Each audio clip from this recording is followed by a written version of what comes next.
मी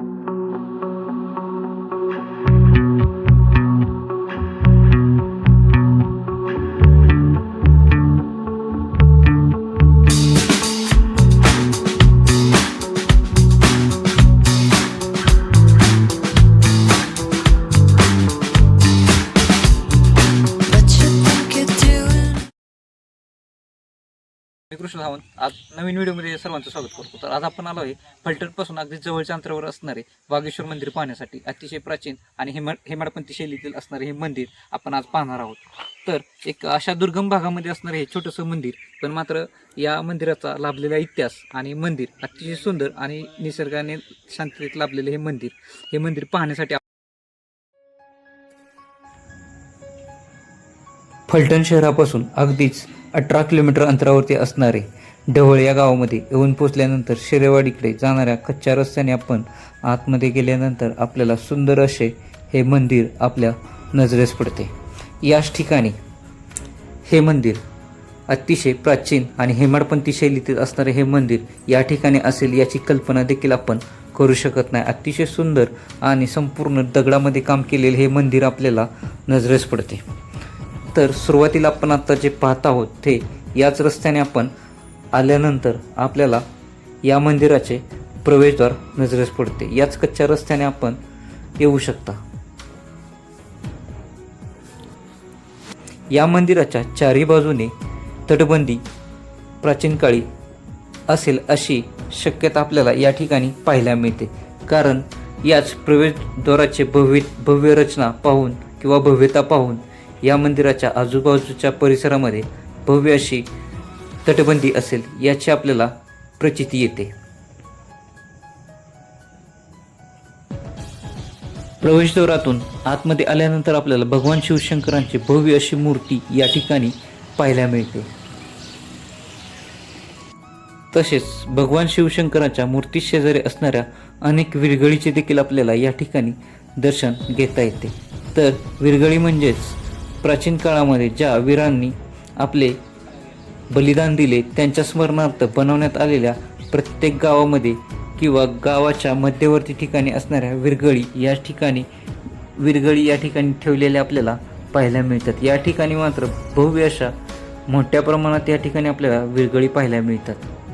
तर प्रवेशद्वाराच्या शेजारी असणाऱ्या या विरगळी आणि आजूबाजूला देखील छोटी मोठी प्रवेशद्वारे या ठिकाणी आपल्याला पाहायला मिळतात. तर खूप अशा विरगळी या ठिकाणी आणि वीरांनी आणि वीरांगणांनी बलिदान दिलेल्याच्या स्मरणार्थ या विरगळी आपण पाहू शकता.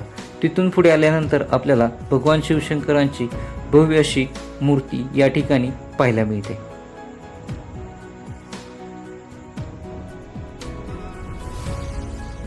वागेश्वर मंदिर हे पांडवकालीन मंदिर असलेल्याचे आपल्याला सांगण्यात आलेले आहे. हे प्राचीन आणि हेमाडपंथी शैलीतील मंदिर आज आपण पाहत आहोत.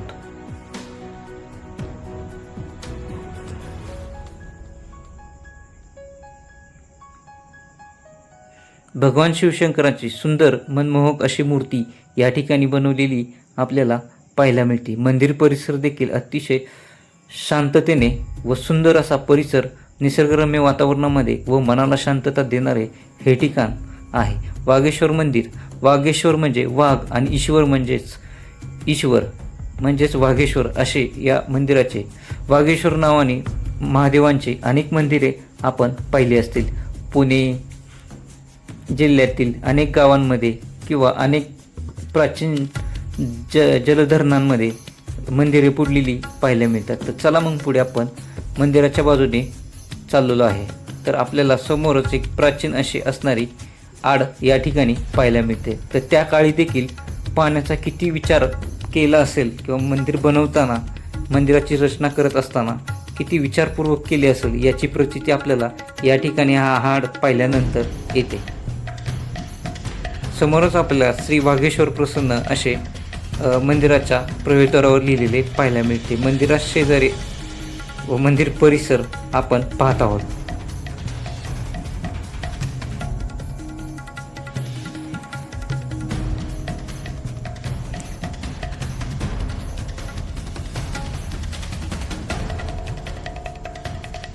मंदिराच्या समोरील बाजूस सुंदर आणि सुबक असा नंदी पाहायला मिळतो. नंदीच्या अंगावरती असणारी घुंगराची माळ अतिशय सुंदर आपल्याला पाहायला मिळते. मंदिराच्या प्रवेशद्वारातून आपण मंदिराच्या आतमध्ये आल्यानंतर आपल्याला प्राचीन शैलीतील असणारे हेमाडपंथी शैलीतील असणारे हे मंदिर आपल्याला पाहायला मिळते. तर या ठिकाणी आपण पाहू शकता अतिशय सुंदर आणि सुरेख असं नक्षीकाम केलेलं या ठिकाणी आपल्याला पाहायला मिळते. तर आपण हे पाहू शकता. आपल्याला या मंदिरामध्ये देखील 2 नंदी पाहायला मिळतात. आपण बाहेर एक पाहिला तो एक, आणि या ठिकाणी एक दुसरा एक नंदी आहे तो देखील आपण पाहू शकता. सध्या या मंदिराचा जीर्णोद्धार झालेल्याची देखील आपल्याला पाहायला मिळते, कारण वरती जे आपल्याला बांधकाम जे पाहायला मिळते ते संपूर्ण नव्याने केलेले आपल्याला पाहायला मिळते. मात्र प्राचीन शैलीतील असणारे हे मंदिराचे खांब आज देखील या मंदिराचे अवशेष आपल्याला या ठिकाणी पाहायला मिळतात. काळाच्या ओघामध्ये या ठिकाणी आपल्याला काही पडझड झालेलीची असलेलीची पाहायला मिळते. तर अतिशय सुंदर आणि अतिशय उत्कृष्ट कलाकुसर या ठिकाणी आपल्याला खांबांवरती केलेली पाहायला मिळते. मंदिरामध्ये प्रवेश केल्यानंतर आपल्याला सुरुवातीला या ठिकाणी एक श्री गणेशांची आणि एक शिवशंकरांची किंवा कोणत्या तरी देवीची मूर्ती असणार आहे. तर याबद्दल आपल्याला फारशी जास्त माहिती नाही आहे, पण मात्र श्री गणेशांची मूर्ती आपल्या नजरेस लगेच भरते. ही मूर्ती आपण पाहू शकता. अतिशय प्राचीन अशी असणारी ही मूर्ती आहे.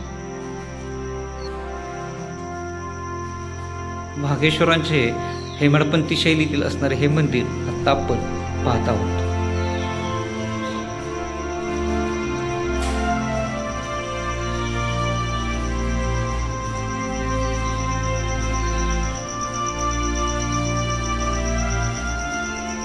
मंदिराचा संपूर्ण गाभारा देखील आपण पाहू शकता. अतिशय प्राचीन असं असणारे हे ठिकाण आहे. आणि शिवलिंग देखील आपण पाहू शकता की विशिष्ट आकाराचे असणारे हे शिवलिंग आपण या ठिकाणी पाहू शकता. या शिवलिंगाबद्दल आपल्याला जरी काही फारशी माहिती असेल तर आपण देखील कमेंट करून जरूर सांगा. दर्शन या ठिकाणी आपण आतमध्ये आलेलो आहे. याच ठिकाणी वागेश्वरांचे दर्शन आपण घेत आहोत. तर हे शिवलिंग आपण पाहू शकता. अतिशय सुंदर असं हे शिवलिंग आहे. या शिवलिंगाबद्दल जर आपल्याला काही फारशी माहिती असेल तर आपण कमेंट करून मला जरूर सांगा. या ठिकाणी अनेक भाविक दर्शन घेण्यासाठी या ठिकाणी येत असतात. आपल्याला माहिती नाहीये, मात्र हे मंदिर प्राचीन आहे. या मंदिराचा जीर्णोद्धार देखील झालेलाच आपल्याला पाहायला मिळतो. मात्र मुख्य जो गाभारा आहे तो गाभारा मात्र तोच प्राचीन आहे. तो मंदिर आपण पाहत आहोत. हे मंदिर अतिशय सुंदर आहे. आपण जरी कधी या ठिकाणी आला ढवळच्या बाजूला तर या ठिकाणी आपण या मंदिराला अवश्य भेट द्या. वागेश्वर मंदिर आहे. अतिशय सुंदर असं हे मंदिर आहे. अतिशय निसर्गरम्य आणि शांततेत वातावरण असलेलं हे मंदिर आहे. तर आपण या बाहेर आल्यानंतर आपल्याला या ठिकाणी सुंदर असे गुरुदेव दत्तांचे आणि एक गाईचे चित्र या ठिकाणी आपल्याला पाहायला मिळते. तर हे आपण पाहू शकता. मंदिराचे शिखराचे काम देखील अतिशय सुंदर असे काम या ठिकाणी आपल्याला पाहायला मिळते.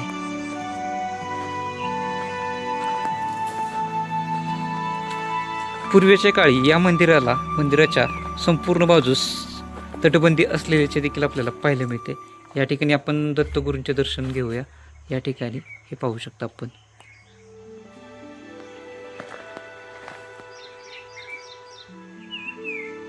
शिखराचे नक्षीकाम देखील अतिशय सुंदर. विविध देवदेवतांच्या मूर्ती या ठिकाणी आपल्याला कोरलेल्या पाहायला मिळतात. त्याचप्रमाणे या मंदिराचे जीर्णोद्धार झालेले असलेल्याचे देखील आपल्याला पाहायला मिळते. अतिशय सुंदर असे हे मंदिर आपण पाहत आहोत. वागेश्वर मंदिराच्या पाठीमागील बाजूस आल्यानंतर मंदिराच्या शिखराचे नक्षीकाम आपल्याला आवर्जून पाहता येते आणि संपूर्ण मंदिराची भव्यता देखील पाहता येते. त्याच्या शेजारी असणाऱ्या दत्तगुरूंच्या मंदिरासमोर देखील गायीचे सुंदर असे शिल्प पाहायला मिळते. आणि या ठिकाणचे प्रमुख आकर्षण असणारे म्हणजेच कासवाचे शिल्प हे आपले लक्ष वेधून घेत असते. तर याच कासवाच्या आजूबाजूच्या परिसरामध्ये देखील या मंदिराच्या प्राचीन अशा मूर्ती या ठिकाणी ठेवलेल्या पाहायला मिळतं. मंदिराच्या शेजारी असणारे लक्ष्मीनारायण मंदिर हे मंदिर देखील अतिशय सुंदर आणि प्राचीन मंदिर आहे. या मंदिराचा इतिहास फार कमी लोकांना माहीत असावा. या मंदिराची माहिती आपण घेण्याचा प्रयत्न तर जरूर करूया. मात्र हे मंदिर अतिशय सुंदर आहे. या निसर्गरम्य वातावरणामध्ये असणारे हे मंदिर अतिशय सुंदर हेमाडपंथी शैलीतील हे मंदिर आणि आतमध्ये असणारी लक्ष्मीनारायणाची अतिशय सुंदर अशी ही मूर्ती आता आपण पाहत आहोत. मंदिर या मंदिरामध्ये देखील भगवान श्रीकृष्ण आणि रामायणावरती सुंदर असे शिल्प काम केलेले पाहायला मिळते. त्याचप्रमाणे या सभामंडपाचे देखील अतिशय सुंदर दगडामध्ये बांधकाम केलेले पाहायला मिळते. रामायणातील देखील अनेक प्रसंग या ठिकाणी रेखाटलेले पाहायला मिळतात.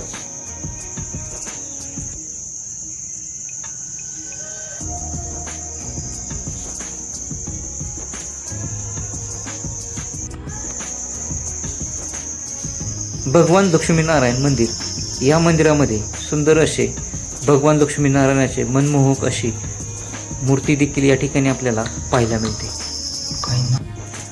कदाचित लक्ष्मीनारायण मंदिराच्या समोरील बाजूस गरुड देवतेची देखील मूर्ती असू शकते, मात्र सध्या ती अस्तित्वात नसावी.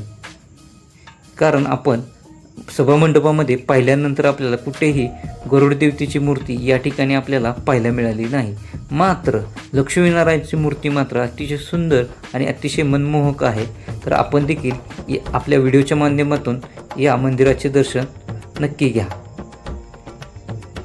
तर असे जुने व प्राचीन मंदिरांचे व्हिडिओ पाहण्यासाठी आपल्या चॅनलला लाईक आणि सबस्क्राईब जरूर करा. सुंदर असे हे असणारे कासवाचे शिल्प असणारे कासवाचे शिल्प या ठिकाणी आपल्याला पाहायला मिळते. तर हे शिल्प आपण पाहू शकता. अतिशय सुंदर असं हे शिल्प आहे, हे आपण पाहू शकता. अतिशय दुर्मिळ असे शिल्प या ठिकाणी आपल्याला पाहायला मिळतात. तर मंदिराच्या समोरील बाजूस देखील अतिशय सुंदर असं हे बांधकाम या मंदिरात देखील अतिशय सुंदर असे शिल्पकाम केलेले पाहायला मिळते.